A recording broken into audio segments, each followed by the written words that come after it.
नक्षत्राच्या पावसानं शेतीच्या कामांना खऱ्या अर्थानं सुरुवात होते। आज पाऊस समाधानकारक पडला, त्यामुळे जमीन नांगरणी योग्य झाल्यानं बळीराजानं शेतीच्या कामाचा शुभारंभ केला।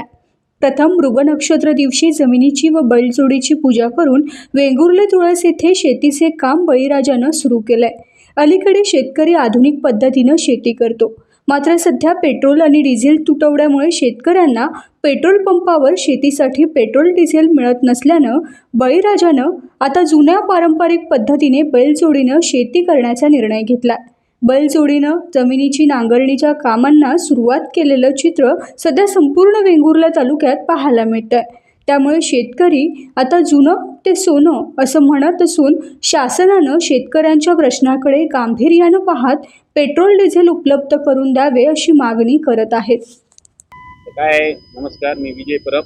नाईलाज असतो या गोष्टीकडे आज लोक वळत आहेत। एकतर शेती सोडायला बघतायत थोडे लोक, बरेचसे लोक शेती करत नाही, त्यातल्या त्यात काही लोक करत आहेत, पण त्याला यांत्रिकरणाची जोड होती ती आज नाहीशी झालेली आहे। म्हणजे पेट्रोल डिझेलची टंचाई आहे, त्यामुळे आम्ही आता कालच गेलो होतो डिझेल आणायला, पेट्रोल पंपावर भेटलं नाही, कॅनमध्ये देणार नाही म्हणून।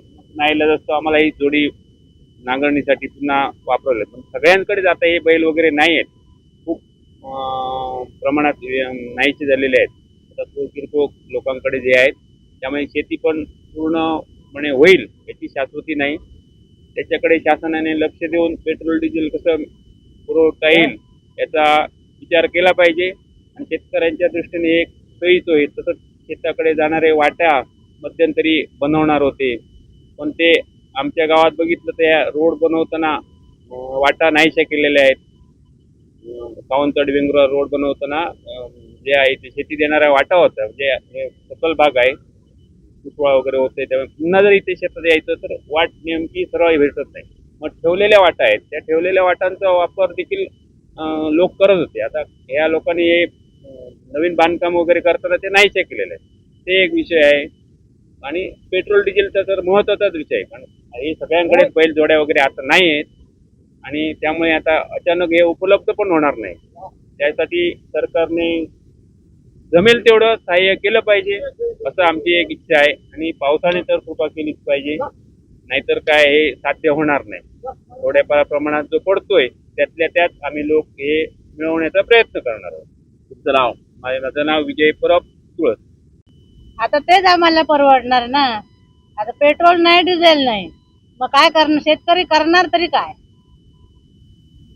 पेट्रोल त्यामुळे पेट्रोलच नाही म्हणून सांगतात, ते पेट्रोल केनामधून देणार नाही, मग शेतकरी काय करणार? बैल जुंपूनच शेती करावी लागणार आम्हाला। अनेकांनी आपल्या बैलाच्या जोड्या विकल्या, पण तुम्ही ती जोडी ठेवली, तुम्हाला अशी चावल होती का असं काय होईल? अशी चावूल नाही होती, पण अचानक हे घातल्यावर झालं ना, धाड घातल्यावर झाली, हो संकट आलं, त्याच्यामुळे ते बांधणं भागच पडलं। कशासाठी? म्हणजे पेट्रोल पंपावर गेलो तर पेट्रोल देत नाही, डिझेल देत नाही, मग काय करणार? जुनं बैलाची जोडी होती ती काढली, सामान नव्हते ते जमा केलं, त्यामुळे आता सामानाची सुद्धा, हत्यारांची सुद्धा गैरसोय होते।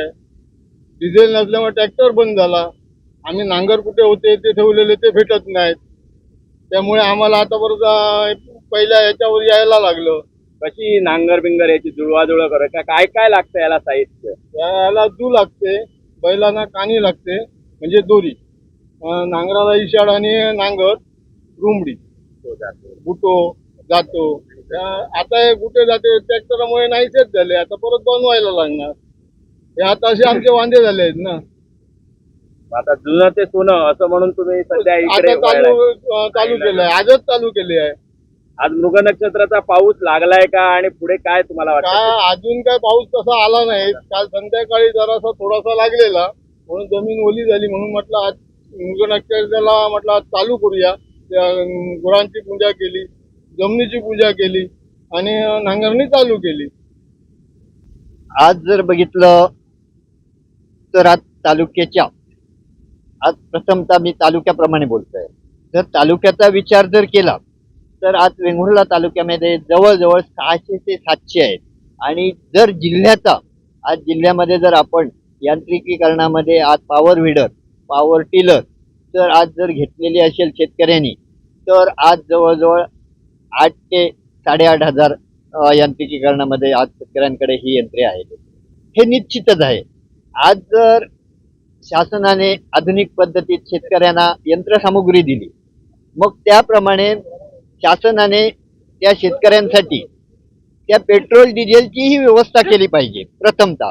कारण प्रत्येक तालुक्यावर आज जिल्ह्याच्या असेल किंवा ते शासनाने ठरवावं काय करायचं ते, परंतु शेतकऱ्यांसाठी आज एक मुबलक असा साठा वेगळा ठेवावा. हो, यापूर्वी त्यांना लक्षवेधी म्हणून आम्ही कळविलं होतं. शेतकऱ्यांनी लेखी पत्र देऊन संघटनेच्या मार्फत आम्ही कळविलं होतं की प्रत्येक ठिकाणी आम्हाला शेतकऱ्यांकरिता एक 20 ते 25,000 लिटरचा साठा तुम्ही शेतकऱ्यांसाठी पॉवर व्हिडर पॉवर टिलरसाठी ठेवावा. यावर शासनाने काय तुम्हाला सांगितलंय? आज जर बघितलं तर शासनाने काय सांगितलंय, आपल्या तालुक्यावर जर मी बघितलं तर आज पूर्ण त्या यंत्रांची आम्हाला त्यांनी माहिती द्यायला सांगितली, किती आहेत अवजारे वगैरे. त्या अनुषंगाने आपण त्याच्यावर वरिष्ठ पातळीवर मागणी मागू असं तालुक्यावर सांगितलं. कारण आज जर खरी वस्तुस्थिती बघितली तर आज प्रत्येक वेळी शासन आज शेतकऱ्यांसाठीच आहे. कारण शेतकऱ्यांसाठी याबद्दल निश्चितच आहे, तीळ मात्र शंका नाही. परंतु शेतकऱ्यांना जशी साथ पाहिजे तशी शेतकऱ्यांना मिळत नाही. परंतु आज जर विचार केला तर शेतकऱ्यांना निश्चितच आधुनिक जर यंत्रे दिली मग त्याची पुढची सुद्धा सोय करणं योग्य आहे. आज शेतकरी मान्सून सुरू होणार, पुढे पेरण्या आहेत. आज पूर्ण त्या यंत्रसामुग्रीवर शेतकरी आज राहणार. कारण ज्यावेळी यंत्रसामुग्री ही नुसती नाही तर आज त्याला डिझेल पुरवठा जर झाला असला तर वेळी तो पेरणी केलेली रोपे वेळीच काढू शकतो. काढल्यानंतर समजा यदा कदाचित पेट्रोल पंपावर पेट्रोल नसलं आणि काढलेली रोपे जर बावून गेली, उन्हात करपून गेली किंवा कुजून गेली तर त्या शेतकऱ्याला मोठं संकट दुहेरी आहे. म्हणजे एक कुठेतरी एका बाजूने शेतकरी जर बघितला तर वेळी मिळालं तर शेती करू शकतो. जर समजा नाहीत त्याला जर पुरवठा मिळाला, कॅन घेऊन बाबा नाही मिळाला आणि ते जर आपल्याकडे आज जर बघितलं तर म्हणजे जी मजुरी आहे ती आज पेरणी काढणीची रोपे आहे त्याला वाढलेली आहे. आज त्याप्रमाणे आज जर काढलेली जर रोपे आहेत आणि ती रोपे वेळेवर परत आपण ती आमच्या गावठी भाषेमध्ये जर लावणी केली काय तर आज त्याप्रमाणे ती लावणी करतेच वेळी जर समजा पेट्रोल डिझेल नसलं तर मग काढलेली रोपे सुद्धा वाहून जाईल.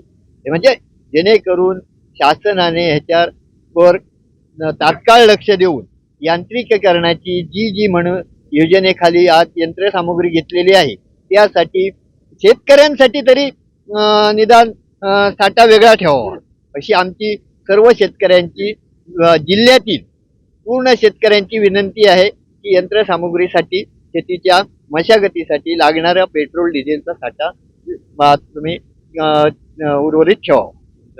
टाइम्स डिजिटलला लाईक करा, शेअर करा, सबस्क्राईब करा आणि बेल आयकॉन दाबायला विसरू नका. Times digital.